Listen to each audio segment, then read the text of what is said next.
बिस्मिल्लाहिर्रहमानिर्रहीम, अस्सलाम वालेकुम, welcome back to my channel. तो कैसे हैं आप सब लोग। आज भी कोई टिप नहीं है, कोई हैक्स नहीं है।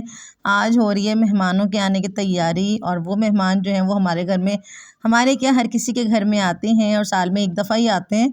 तो भाई हो रही है रमज़ानुल मुबारक की तैयारी। तो मैंने सोचा कि भाई रमज़ान में तो टाइम नहीं मिलेगा इतनी ज़्यादा डीप क्लीनिंग करने का, तो आज मैं किचन की जो है वो डीप क्लीनिंग कर रही थी सारी। तो मैंने कहा आप लोगों के साथ मैं शेयर कर लूँ। तो ये घी का डब्बा था जिसको मैंने जो है वो चीनी की बरनी बना लिया था। और बताने का मकसद ये कि जस्ट इसमें मैंने कोई विनेगर यूज़ नहीं किया, कोई मीठा सोडा यूज़ नहीं किया, कोई मैंने नींबू कुछ भी नहीं की, जस्ट एक नमक से मैंने पूरे किचन की क्लीनिंग की है। तो मैंने कहा आप लोगों के साथ मैं ज़रूर शेयर करूँगी, वीडियो को एंड तक देखिएगा। चैनल पे न्यू है तो चैनल को सब्सक्राइब कर दीजिए, और वीडियो पसंद आए तो वीडियो को लाइक कर दीजिएगा। अच्छा सा कमेंट करके ज़रूर बताइएगा कि आपको मेरी वीडियो कैसी लगती है। तो यहाँ पे ये देखें जी, ये इसको मैंने कुछ भी नहीं किया, जस्ट मैंने जो हमारा जो साबुन था जिससे मैंने बर्तन धोने थे, उससे मैं उसमें थोड़ा सा मैंने उसमें डाला नमक। और ये मैंने इसकी ये जो बरनी है ये मैंने अच्छे तरीके से वॉश कर ली थी। और उसके बाद ये बाकी के जो मसाले थे वो भी मैंने इसमें जो है वो रख के और अच्छे तरीके से साफ़ करे थे, क्योंकि ये इसको मैं गर्म पानी से इसलिए नहीं करी थी क्योंकि इसका प्लास्टिक जो है वो काफ़ी सॉफ्ट था। तो मैंने कहा ये ना हो कि ये ख़राब हो जाए। तो ये जस्ट जो है ना, मैं आपको बहुत सिंपल तरीके से, बहुत आसान तरीके से और झटपट वाली जो है वो ये डीप क्लीनिंग हुई है। इसमें कोई आपका ज़्यादा टाइम नहीं, मुझे जस्ट 30 टू 35 मिनट्स लगे होंगे ये सब करने में। और इजीली जो है वो किचन में चमक आ गई थी। तो बस कुछ भी नहीं, मैंने नमक लिया, नमक को थोड़ा सा पानी में डिज़ोल्व करके और वो मैंने साबुन में मिक्स कर लिया था। और फिर उसके बाद मैंने अच्छे तरीके से जो है वो बर्तन मांजने शुरू कर दिए, पतीलियाँ साफ़ करनी शुरू कर दी।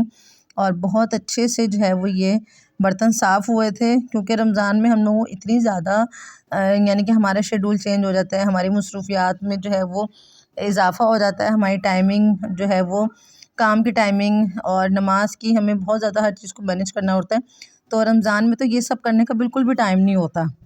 तो इस वजह से जो है ना, तो मैंने फिर इस वजह से जो है ये सोचा कि अब ये काम मैं कर लूँ, क्योंकि फिर शबान के फ़ौरन बाद रमज़ान शुरू हो जाएंगे। तो शबान का महीना जो है ना वो हमारा इबादत में भी गुजरता है, और इस तरह के जो है वो रमज़ान की तैयारियों में भी गुजर जाता है, ताकि हमारे पास ये फ़ालतू के काम ना हो और हम इजीली आराम से एक महीना अल्लाह की इबादत में गुजार दें। पूरा साल ही इबादत करते हैं, लेकिन ये एक महीना कुछ इतना ख़ास होता है कि हमारे दिल में अल्लाह का डर इतना ज़्यादा हो जाता है, हमारे दिल में एक रहम आ जाता है इंसानों के लिए, अपने अल्लाह से अपने गुनाहों की माफ़ी मांगने का वक्त आ रहा है। तो ज़रूर दुआओं में याद रखिएगा मुझे, और इंशाल्लाह मैं भी आप लोगों की दुआ करूँगी। तो बस मैंने कहा चलें थोड़ा सा मैं आप लोगों से शेयर कर लूँ। ये मैंने बर्नी इसको साफ़ कर ली थी बिल्कुल, और दिखाने का मकसद ये था कि देखें अगर किसी टाइम हमारे पास कोई ऐसी चीज़ अवेलेबल ना हो तो हम बिल्कुल उसको लेके ना बैठें। एक जस्ट नमक से मैंने अपने पूरे किचन की जो है वो क्लीनिंग की थी, और बहुत अच्छे से किचन हो गया था साफ़, क्योंकि बहुत टाइम से जो है वो मैं ये नहीं कर सकती, किचन बहुत ज़्यादा चिकना हो रहा था। तो ये देखें आप, अब ये देख सकते हैं आप चूल्हे की हालत, कि चूल्हा किस कदर जो है वो गंदा हो रहा था, इतना चिकना हो रहा था कि देखने से ही आपको अंदाज़ा हो रहा है। और अब मैं आपको सामने लाइव करके दिखाऊंगी कि ये देखें, मैंने सिर्फ इसमें जस्ट थोड़ा सा नमक इसमें मैंने स्प्रिंकल किया है, और उसके बाद ये साबुन लिया और साथ में ये जूना। और आप देख सकते हैं कितनी इजीली, मुझे बहुत ही कुछ जो है वो मेहनत नहीं करनी पड़ी। ये देखें बहुत इजी जो में जो है ना, ये देखें ये साफ़ हो रहा है, कोई मेहनत नहीं हुई, कुछ नहीं हुआ और बहुत एक अलग से चमक, एक बहुत अच्छी सी शाइन चूल्हे में आ गया। हालांकि चूल्हा बहुत ज़्यादा पुराना है, लेकिन फिर भी उसकी जो है वो सफाई अलग से नज़र आई थी। अभी आप देखेंगे सामने ही कि कितना ज़्यादा है। आप इस चूल्हे को देखें, और जब मैं साफ़ कर लूँगी उस चूल्हे को आप देखेंगे कितना ज़्यादा नीट हो गया, साफ़ हो गया है। और ये देखें जी, ये जो है ना इजीली, कोई वरना चिकनाहट जो होती है वो बहुत मुश्किल से साफ़ होती है। ये देखें आए, बिल्कुल ये एक तरह से ऐसा लग रहा है जैसे जादू हो रहा है। तो ये बिल्कुल ऐसा ही हो रहा है।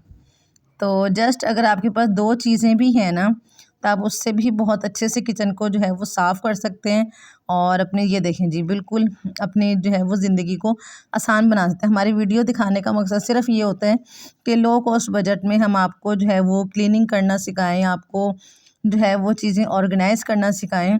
तो हमारा जो है वो मकसद सिर्फ यही होता है। तो ये देखें जी बहुत अच्छे से जो है वो किचन साफ़ हो गया, क्योंकि रमज़ान में हमारा किचन का काम डबल हो जाता है, और ऑयल का काम बहुत डबल हो जाता है कि हमें फिर ऑयली जो है वो चीज़ें बनानी होती हैं, और चूल्हे का काम बहुत ज़्यादा होता है, तो इस वजह से जो है वो चूल्हे की क्लीनिंग जो है वो हमें डेली ही करनी पड़ती है। लेकिन इस तरह से अगर हम एक दफ़ा डीप क्लीनिंग कर लें तो हमारे 10 से 15 दिन ईज़िली निकल जाते हैं। तो ये देखें बहुत आसानी से जो है वो चूल्हा हो गया साफ़। और जो है ना ये देखें, फिर मैंने थोड़ा सा कपड़ा गीला किया और गीला कपड़ा करने के बाद इसको अच्छे तरीके से साफ़ करके जो है वो इसको ड्राई कर दिया था। तो ये जो है ना बहुत चमकने लगा, बहुत ही साफ़ हो गया था। ये देख सकते हैं आप, बिल्कुल बिल्कुल भी इसमें कहीं भी कोई निशान नहीं है, कुछ नहीं है, और बहुत अच्छे तरीके से ये साफ़ है। इसकी शाइन आप देख सकते हैं कितनी ज़बरदस्त इसकी शाइन है।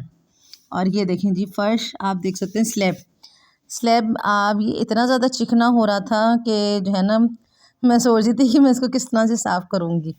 लेकिन वही चीज़ कि जस्ट नमक मैंने इस पे छिड़का और मैंने जो है ना साबुन इसको इजीली, इससे नमक एक तरह से जो है वो जैसे हम लोग फेशियल वगैरह करते हैं तो एक स्क्रब का काम करता है, तो ये भी इसी तरह क्लीनिंग में जो है वो नमक एक स्क्रब का काम करता है कि जिस तरह से उसके जो दाने हैं वो डिज़ोल्व होते हैं, तो वो एक अच्छी सी जो है वो क्लीनिंग हो जाती है। आप चाहे फ़र्श की करें, चाहे आप स्लैब की करें, चाहे आप बर्तनों की करें, किसी भी चीज़ की आप करें क्लीनिंग, तो एक बहुत ज़बरदस्त सी जो है वो एक शाइन आ जाती है। तो ये देखें जी, मैंने सोचा कि भई आजकल जो है वो आज मैं आपके साथ कोई भी हैक शेयर नहीं करूँगी। आज मैं आपके साथ रमज़ान प्रिपरेशन जो है वो शेयर करूँगी, किस तरह मैं अपने घर को साफ़ करती हूँ, किस तरह से मैं जो है वो रमज़ान की तैयारी करती हूँ। तो जो है ना ये देखें, ये जो किचन थोड़ा-सा पुराना है, तो इसलिए आपको ज़्यादा ऐसा नहीं लग रहा होगा कि बहुत ज़्यादा यानी कि फ़र्क महसूस हो रहा होगा। लेकिन फिर ये देखें, ये मैं आपको दिखा रही हूँ कि वो जो बिल्कुल ख़राब, जब बिल्कुल गंदा हो रहा था डर्टी, तो उसमें किचन में क्या फ़र्क था। और ये देखें, ये आप देख सकते हैं कि कितना फ़र्क हुआ है कि इस किचन में, इस साइड में कितना गंद है और कितना ज़्यादा ख़राब हो रहा था, और इस तरफ जब मैंने साफ़ किया तो कितना ज़्यादा जो है वो ये साफ़ हो गया। तो ये देखें जी, बहुत ज़बरदस्त सी जो है वो ये किचन साफ़ हो गया। और ये बहुत बड़ा काम था जो मैंने करना था। और बर्नियाँ भी मैंने जो है वो ड्राई करके उसमें मसाला भर के रख दिया था, और ये सारा कुछ जो है वो सेट करके उसकी जगह पे रख दिया। तो ये किचन का बहुत बड़ा काम होता है जो हमने करना होता है, और ये जब काम हो जाए तो बहुत हम रिलैक्स हो जाते हैं। फिर ये थोड़े से घर में जो है वो जाले वगैरह लगे हुए थे, तो मैंने कहा वो भी हाथ लगे साफ़ कर दूँ इनको, क्योंकि वैसे तो अक्सर मेरे हस्बैंड ही करते हैं। फिर उसके बाद जो है वो सबसे अहम तैयारी ये हो रही थी, मैंने कहा ये कुरान पाक और यासीन शरीफ, और फिर नमाज के बाद मैं अपने बच्चों को सिपारा पढ़ाती हूँ, तो मैंने कहा वो सब चीज़ें एक जगह रख दूँ, क्योंकि रमज़ान में जितने आप अपने काम को आसान बनाएंगे उतना ही आपका टाइम कम वेस्ट होगा। तो मैंने एक ही जुज़दान में कुरान पाक, यासीन शरीफ और अपनी बेटी का सिपारा रख दिया, ताकि जब मैं नमाज़ पढ़ने के बाद जब ये देखूँ अपने लिए कुरान पाक निकालूँ तो ये सब चीज़ें मुझे एक जगह ही मिल जाएँ। वैसे तो मैं यासीन शरीफ कुरान पाक में भी पढ़ सकती हूँ, लेकिन ये होता है कि चलें घर में जितनी चीज़ें हैं हम उनको रोज़ाना जो है वो उनको खोलें और उनको पढ़ें। यहाँ पे मैंने तस्बीहां जो है वो सारी जिधर भी रखी थी वहाँ से मैंने लेके यहाँ रख दी थी, ताकि हमें ढूंढनी ना पड़े। एक साइड पे जो है वो लटका दी थी, ताकि एक ही जगह हमें जानमाज़, कुरान पाक और ये जो है ना ये चीज़ें मिल जाएं।